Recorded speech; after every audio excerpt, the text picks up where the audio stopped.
Hey guys, and welcome back to another video. In today's video, we're going to be doing a discussion about the last Seven Deadly Sins chapter.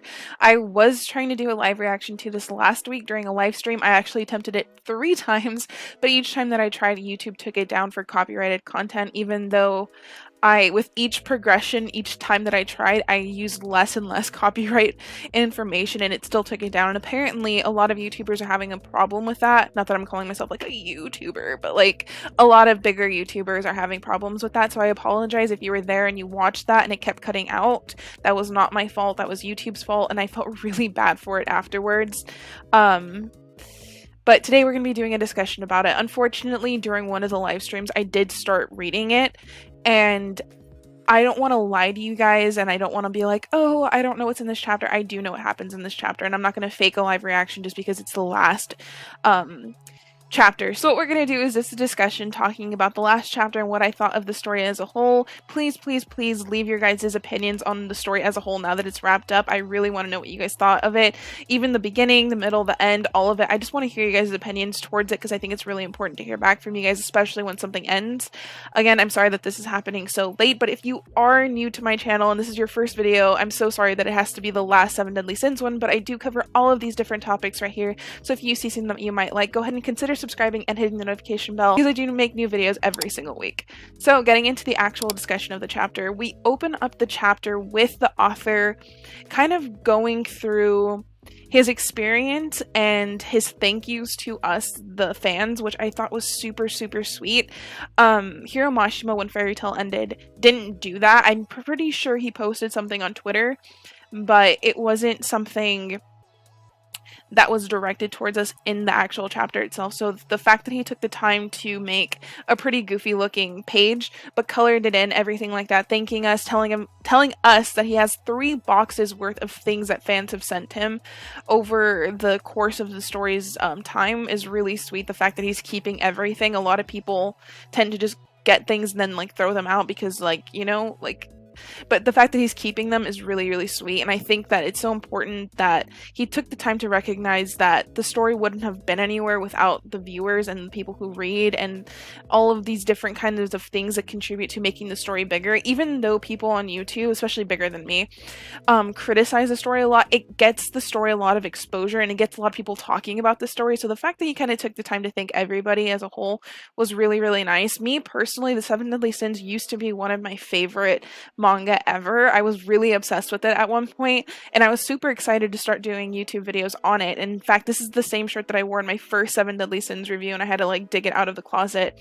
But even though I've been criticizing the story as of late, that doesn't mean that I like inherently hate the story. I'm a little irritated with it, I'm not gonna lie, but it doesn't mean I hate it at all. I do have fond memories of it, and it did help me out through a pretty difficult situation in my life. So the fact that the author took the time to recognize us means a lot to me. So we do start off the actual manga with a picture of the Seven Deadly Sins that's fully colored in, which is really cool. It's always nice to see those. Of course, we have Meliodas right in the front center. I will say that it's kind of, this is the one picture in itself, like watching everyone be kind of matured is kind of like, it's I think the one that hits me the most, and the fact that Escanor is in the sunlight just kind of hits a whole nother like place in my heart, because Escanor was my favorite character, and I was really hoping that out of all of the people that they resurrected, Escanor would be one of them to come back. I know that's kind of going against everything that I said, like if a character dies, like leave them dead, but like I don't know, something about Escanor, I feel like we didn't get enough backstory with him, but seeing him here really like hit something. But we do move on to Prince, Tristan, and this whole last chapter was kind of goofy in a way that I didn't expect the Seven Deadly Sins to end.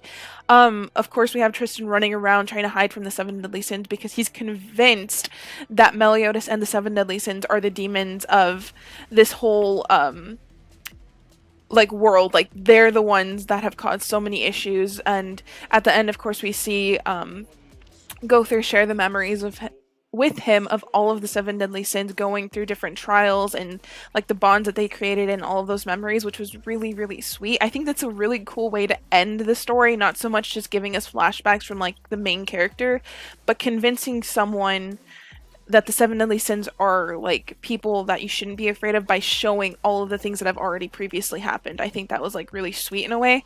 And then at the end we have Tristan wanting to be one of the seven deadly sins. I mean, like that's the basis of what happens in this chapter, and like I really wish there was almost more to talk about. I mean, Elizabeth and Meliodas look great, and the seven deadly sins being there is really cute, but there wasn't a lot to it other than Meliodas kind of playing the part along with Tristan, and everyone really in love with the seven deadly sins like in the country, and Meliodas being king. Like there wasn't a lot to this last chapter like most end chapters have. You know, they're usually like 90 pages, really long, really beefy, like really tying up all the loose ends. But this one really wasn't, and it was in a way refreshing, in a way kind of caught me off guard. I was really kind of wanting something different, but at the same time I kind of like this, you know, if that makes sense. But what I am interested to see is how the story will continue with Tristan, because as we know, that's a character in the Arthurian type tales. So it was hinted that they were going to have a sequel to the story, and it's going to include Bon and Elaine's child, possibly Arthur and Prince Tristan. So I am interested to see that, and if that does happen, I will be covering it on this channel, rest assured. But what I think of the story as a whole, if I compare these last couple arcs to the beginning, I could say that they were lackluster, but I think when you hit a certain point with stories, it's really hard to keep up with what you've already done and it not be redundant. And also, when you set up the characters to have a certain amount of power and you keep increasing the villains and the villains' capability to do harm, it almost becomes ridiculous what you have to have the main characters do. So it's not necessarily something that the Seven Deadly Sins does alone. It's not like it's the only one that's done this. But even in Fairy Tail, you can kind of tell that there wasn't the same amount of like, how do I say it? Like pleasure and really thought and like energy that went into the beginning versus the end, because at the end, like anybody who would be making a manga, like I respect them so much to be able to draw that and continue that week after week after week is insane. And so you can only expect so much from a human being. So at the end of it, like you look at the amount of chapters and you look at the amount of story and panels and drawings, like of course someone's going to get burnt out. And I feel like that might have been the cause of some of the lackluster fights and kind of iffy storytelling towards the end. But I think the beginning of the story really, you know, compensates for that. I think if somebody were to ask me, like, if I recommend this anime or manga, I would say yes. More the manga so than the anime, because the anime has been, not great. A lot of people can agree with that. A lot of people have been saying that in the comment section, so it's not just me. So I don't hate the story as much as people like to believe, and a lot of people like to get defensive of the story in the comment section from what I say, which I can understand to a point because I'm like critiquing. I'm not like hating on it. I don't hate it. If I hated it, I wouldn't be covering it, you know? But it is really sad to go. I do like the story as a whole. I wish that the last couple arcs, especially with the Demon King, could have been a little bit more refined and like really hit home, but for some reason it just stopped hitting people at the core and it lost a lot of fans and a lot of support, which kind of sucks. But to see the author be really happy with the way it ended, I think is more important to me than the story itself. Kind of looking back at it, I'm kind of happy that he's just happy with the story, and at the end of the day, like it's his story, and if he's happy with it, then that's great.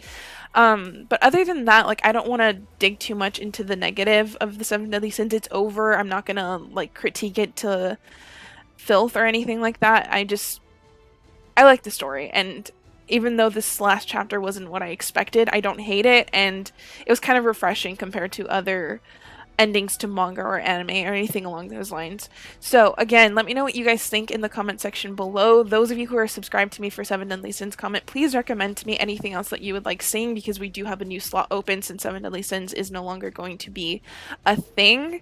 I'm not sure if I want to react to the anime because pretty sure those would be some negative reactions just based on the animation quality itself, that's what bugs me the most. It used to be really good, and now it just kind of rubs me the wrong way. But please leave any recommendations of things that you would like me to react to down below, because I do want to accommodate to you guys too, because I know you guys are subscribed for 7 Deadly Sins content. So please, please, please let me know.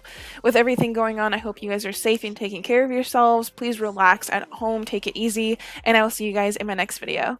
Bye!